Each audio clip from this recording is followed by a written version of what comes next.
right, a toast to the listeners, to wealth and wisdom. Cheers, everyone. Cheers to that. Let's dig in. Hey there.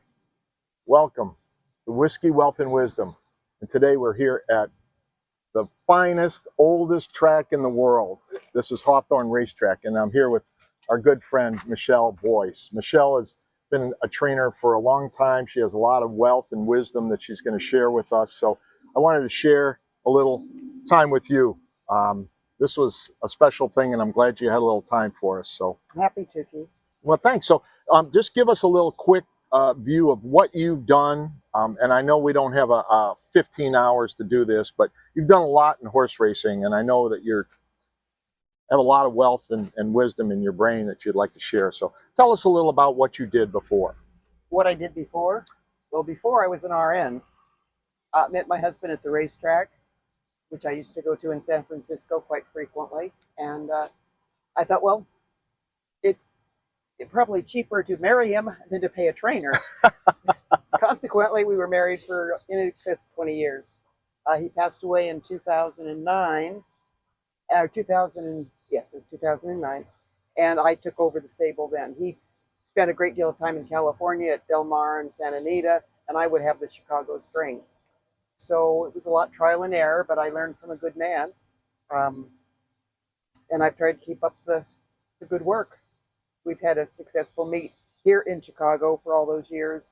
We left California when they had a mutual clerk strike. Oh, yeah. And have been here ever since. Although currently it looks like Chicago racing is coming to an end, unfortunately.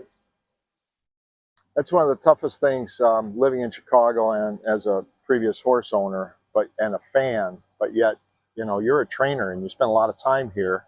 The first time I met you, Michele, well, maybe not the first time, but it was at Arlington Park Racetrack. Exactly. And you became the trainer of our horse, Sister Ruler, who won the last race at Arlington. That was magnificent. It was so surreal.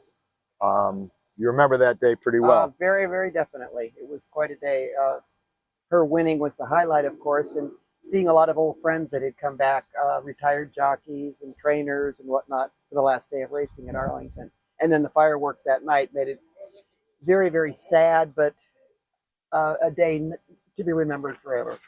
It really was. I mean, one of the nicest things is Jacques as our server. He was a great bartender, and he was right there by the exit way out to there. And it's just, he was sensational. Yes, he was. He was an integral part of Arlington racing and just the whole experience of Arlington. So what are you going to miss the most about leaving Chicago as a racing city? It's a great place to live. I have a home I've been in for many, many years in Riverside, which is a very nice, close subdivision of the Chicago area. I will miss that. I'll miss the people, many of whom will not go on to the Southern Illinois track, which is what my plan is at this time. That'll go on to Kentucky or other points and may never see them again. But I know, so you used to go to Florida in the wintertime when there was no Chicago racing. Is that still something that you do or are planning on doing? Probably so. It will just depend on how things go from here. We didn't go the last couple of years because they don't have a good housing situation for my employees there. And it's not like you can rent them places because it is a vacation retreat, very nice area in Tampa. But that we may have to go back there. I still have my home there. Oh, that's nice. Mm-hmm. Well, you know, we're always interested in going to do a southern trip in the middle of winter when it's very cold in Chicago and you need some assistance to at least talk and have a cup of coffee or something. Exactly. You know? Exactly.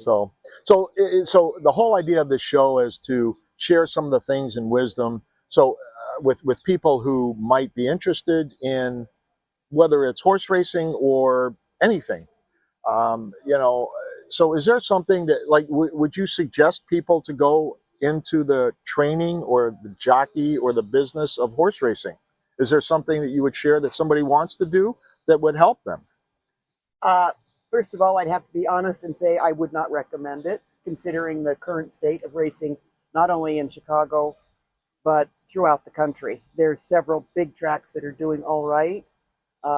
Kentucky being foremost. Sure. New York will hang on. Probably southern Florida, but again, that's even up for question. California at Santa Anita is also a shaky situation. So, frankly, I don't think it's the greatest future employment you could have with much future, except in a few situations.